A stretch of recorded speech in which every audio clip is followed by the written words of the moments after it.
What's up, everybody? It's Rob from the Sage Tower, and we are here with some interesting news that I've seen. It kind of came across my Twitter feeds, kind of looking at tabletop news and everything. And this, I didn't really know what it was until I actually looked closer into it.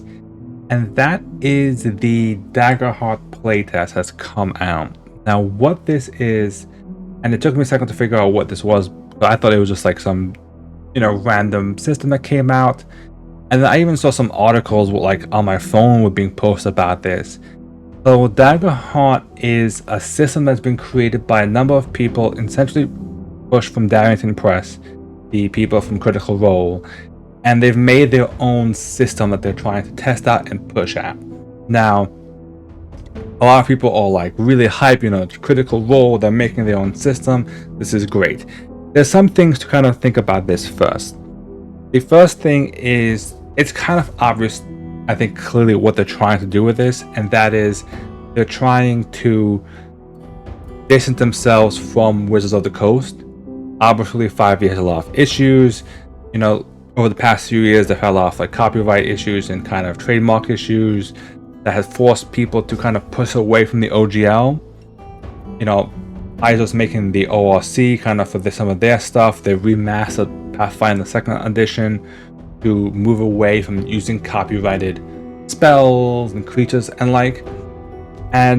similarly that Wizards of the Coast is really kind of cracking down on their 5e stuff, which is strange for Critical Role, because obviously Critical Role started as a Pathfinder campaign, moved to a 5e campaign, and that's where they've kind of gotten their steam and their popularity, and they blew up playing 5e.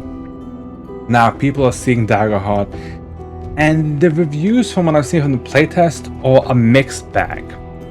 Some people are saying, oh, this is this is really cool stuff. And other people are like, wait a minute. This looks like a mess. And I'm kind of on that side of the argument, if you will. Because if you've only played 5e, if you've only played the Pathfinder, D&D, those kind of D20 classic systems, then yeah, some of the stuff's gonna blow your mind.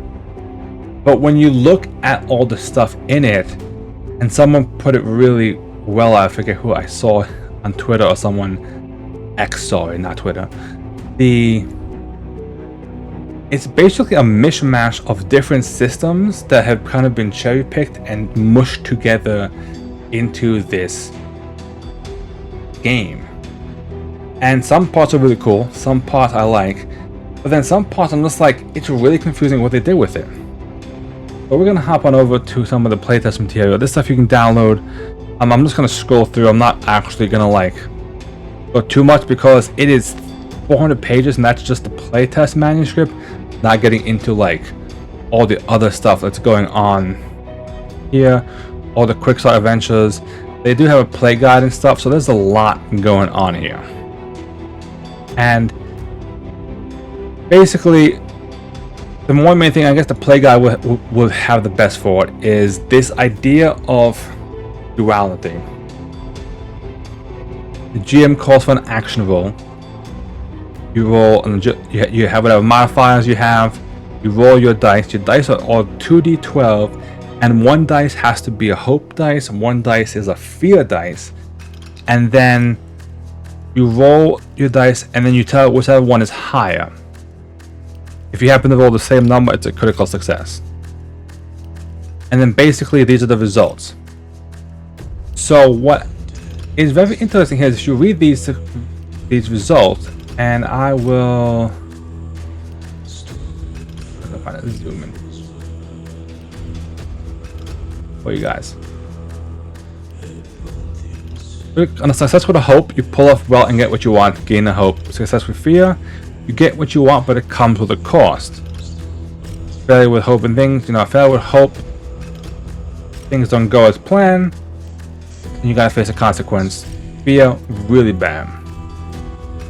Now, the reason why I'm highlighting this specifically is anybody who's played a Power by the Apocalypse system, that kind of, City of Mist, comes to mind is the one I like. Blades in the Dark, I think, has something similar. Even the Avatar, the RPG game, which is a Powered by the Apocalypse system, that Savage Wars, all those kind of systems.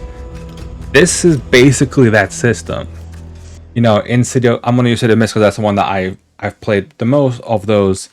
You roll 2d6 and you either get a great success, or miss. On a success, you pull it off, but there's a consequence to it. So they kind of have a similar system here. It's a lot different than what you normally do with D20 with like 5e, which is just succeed, crit, maybe you fail, but usually if you fail, nothing too bad happens to you on an attack roll. Damage rolls are still the same, and you crit, you can take the maximum life of all your damage dice added together. You just do full things, and there's all different things that he added, like advantage, disadvantage, all this stuff. There's different like things you can do during a long rest or doing a short rest, which is kind of like move names if you think about it, really. So we have that, and then when we go to the kind of playtest manuscript, the stuff like spotlight your allies, adjust. It's a very oh, and this is the part I really want to highlight. I'm gonna zoom in on this one because this is really a big thing. Build a war together. This is a collaborative storytelling experience. Every participant is a storyteller. Where have we heard this before? In any narrative storytelling game before, we've heard this before. City of Mist says the same exact thing, Powered by the Apocalypse. Why? Because in those games, the GM never rolls the dice. The GM reacts to what the players are rolling, and the players get to kind of help dictate the story. In Blades, it's the same thing, where someone can do a flashback and they can say, oh, you know what? You know, at least in City of Mist, I think there's something similar in Blades, where you can flash back and go, you know, we prepare for the heist by doing X, Y, Z, and because of that, we gain this benefit right now in the mission. You can do stuff like that, and it kind of builds on the storytelling aspect of it. Similar to the Spotlight opportunity, where I don't believe I have to check the actual system. I don't believe there's initiative in this system either. It kind of just goes, you know, you go as you keep going kind of deal. It's kind of like, it's very much of like a story, moving, telling type of system. Here you go, like, information the players receive will often spur them in taking actions. There's no, like, it all talks about example of interactions. There's no turns. There's no set of my action. You see, so you have all this stuff, and then you have GM moves. Where have you heard GM moves? Again, consequence moves, soft moves, hard moves in City of Mist. These things are all things that have already existed in other systems. Straight up. I don't know if the divided dice is from a system. It sounds like it probably is, but I'm not actually sure about that one. What I will say, and I'll hop over to the best thing will probably be the quick start adventure to look at. There's stuff like there's a stress mechanic in this one, which I know at least the Alien TT RPG has a stress mechanic. I know Avatar has a stress mechanic as well, this kind of exhaust mechanic, and you even have like hope points, which can be like, again, help, hurt points, those kind of things. Very few number of systems have those. And you even have, like, I think there's armor points as well that you can tick off when you take damage. I believe Blades has the same thing, where you actually have an armor, and then you have like slots, and each slot you kind of tick off when you take a damage hit, and eventually, you know, I guess you'll eventually take damage, and then you can kind of see minor, major, severe. I guess these are the kind of hit points levels you have to take. So the character sheet at the beginning, it looked like it's like a very much like a kind of that old school, you know, weapon, armor kind of stuff, but then it kind of adds in all this other stuff, experience stuff. It adds in stuff that is new to 5e D&D types, but, you know, these kind of things, they don't see me coming, strike a deal. Again, they're tags in a fate system or kind of similar thing. You have tags that give you bonuses to certain actions. So that's kind of thing. And then one thing I do like, and I don't know, this I think just they like cards. I think they use a lot of them in their current Critical Role campaigns. These kind of cards to help stuff out, and they look really cool. I'm not gonna deny that they look cool. I like cards. I like the idea of having like a sheet of cards that you can kind of like keep track of all your character stuff, your spells and everything. I know people are doing that like who play in person kind of games as opposed to like playing on a virtual tabletop. That makes sense, but I don't know if another system uses something similar to this, but this is kind of cool. But again, I'm like, it does seem like a bit much. Like, I don't really like, do I need to have all of these? Like, I guess eventually just to have them kind of remind you, but then like, you know, how many of these do we actually have to have as you level up kind of deal? And again, like I said, I'm not going to go through the entire thing, but there's a lot here. Like, you can literally see, just scrolling through this, you know, we have domains, we have stories, we have all this. The creating a character comes on early, but then I don't think you actually have the way to play the game until page 100. So it's almost a third way into the game you get to actually see how to play the game, which is kind of interesting. And you can see you use hope features. I like the idea of the hope and fear. It's an interesting way of doing this.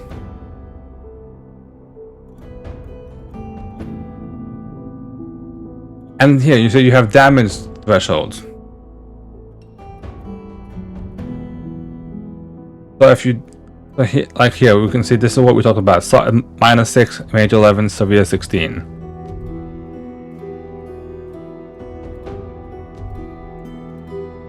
If you ever mark your final variable hit point, you must immediately make a death move.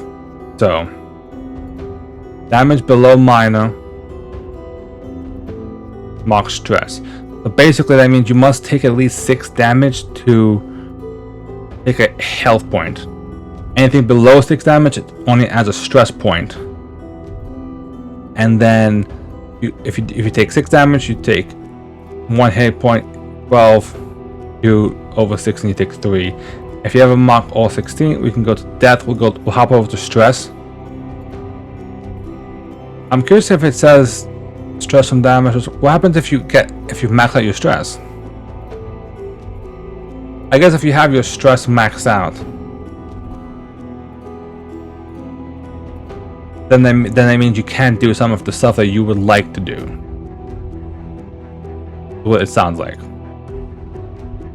So let's see how death works, because I'm very curious. This I haven't seen. This is going to be brand new for you guys. But I want to see if it's more like a 5e type of way, or if it's more like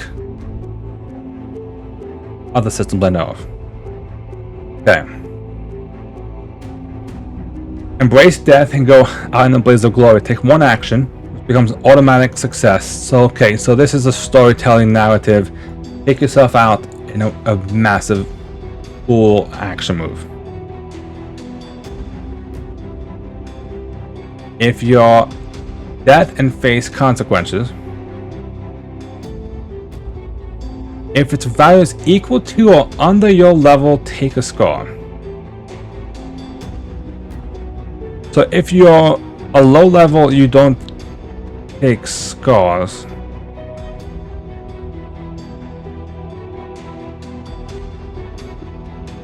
Well, because if you say you're level 2, I'll say you're level 1. If you roll a 1, you take a scar. If you don't, okay.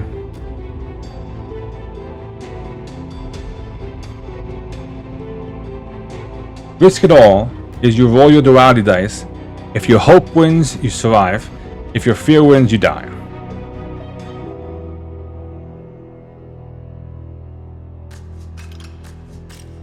And then the scar takes up one of your hope slots.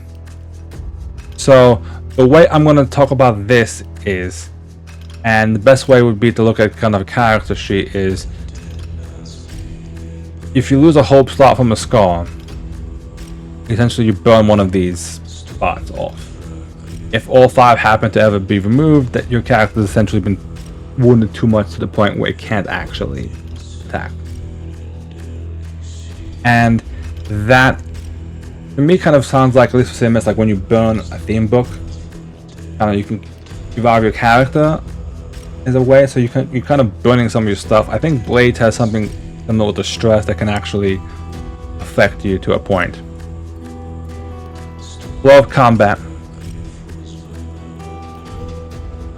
And this is so. What's the action track? Hold on.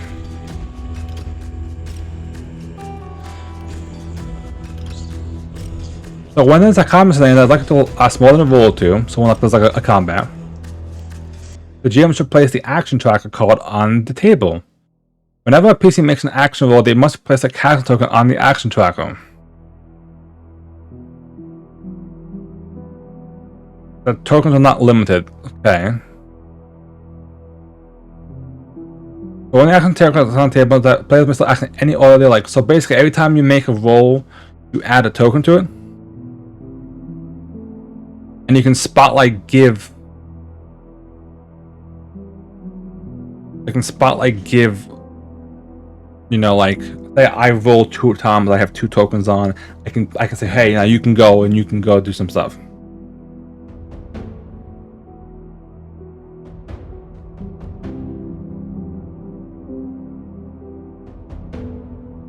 So this is a weird thing. When the GM makes a move, they may choose to spend any number of the tokens currently on the action tracker. For each token they spend, they can activate an adversary on the battlefield to take an action.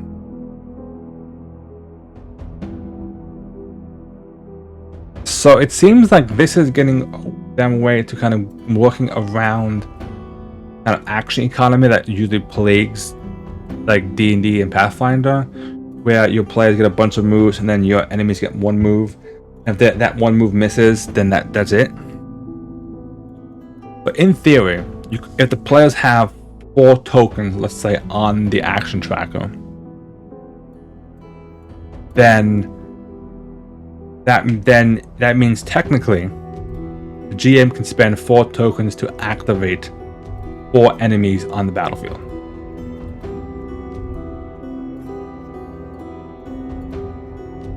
And apparently the GM gets to activate when there was a failure or with fear.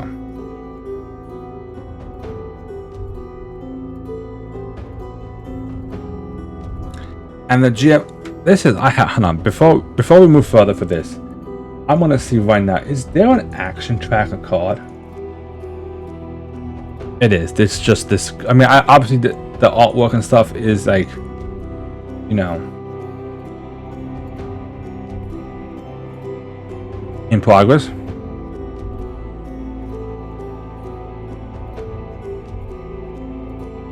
This seems so odd. I'm gonna say it right now. Now I'm gonna go back to the picture, wrap up this video. To me, this seems very convoluted. Like, I don't know what they're trying to do with this system. They have some good ideas, but I feel like a lot of these ideas are, I'll be honest, really weird. Just this idea of an action tracker where people gotta put tokens on, and then as you add tokens, the GM can then remove tokens. That replaces initiative. I didn't even show you guys the range increments, which is now like melee, very close, I think far and very far. So it plays more towards that theater of mind style, which works in some narrative games. You know, I've ran a few City of Mist games, I've done some Blades games, and you don't really need a battle map for those games because it's more of a narrative thing. You can talk about, this person is in my face, I can punch them, or this person's away from me. It's not like D&D or Pathfinder where you have a 60-foot spell, so it actually matters if they're within 60 feet.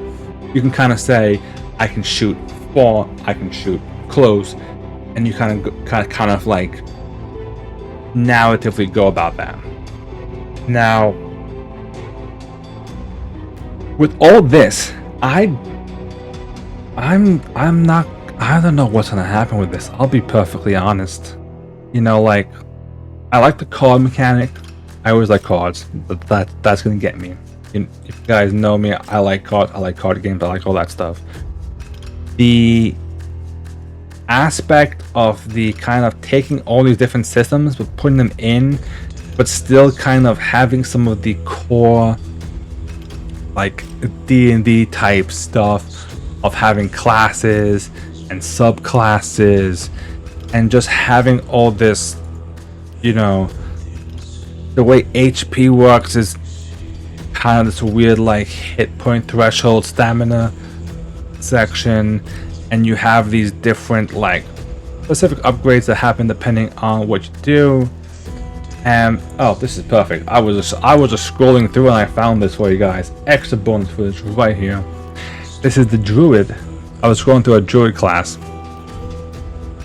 Level up options. You can as you level up, you get experience points to me. I have seen this in multiple systems. This kind of, as you get enough experience, you can unlock additional things. You can unlock additional bonuses, be it extra bonus stats, extra abilities, extra equipment.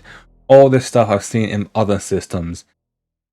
This gives you more customization to your character, like permanently add 1 hit point slot, permanently add, you know, rest slot, increase 2 experiences. It gives you more customization, but again, none of this is, you know, groundbreakingly new. And I saw articles of people posting like from like gaming websites. It's like, oh, this is gonna change the landscape of gaming. It's not. It's not. Like, this stuff is what we've seen before. Most of it, in my opinion, is not new.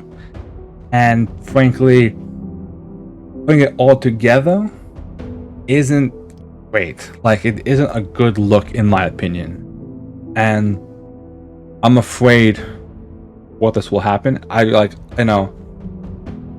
not watching the newest campaigns and stuff, but I've heard mixed reviews even about campaign 3 for Critical Role. A lot of people have kind of stopped watching campaign 3. The viewership has been down a bit. They haven't connected enough with campaign 3 characters and everything going on.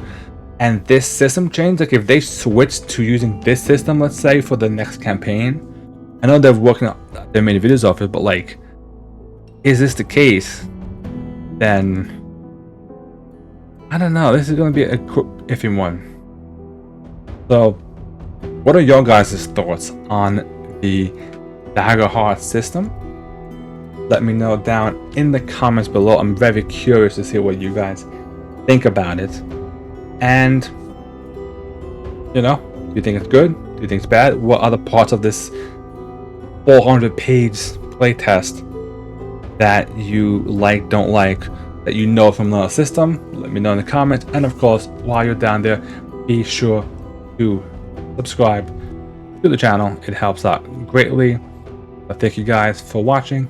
Hope to see you guys in my future videos. Thank you.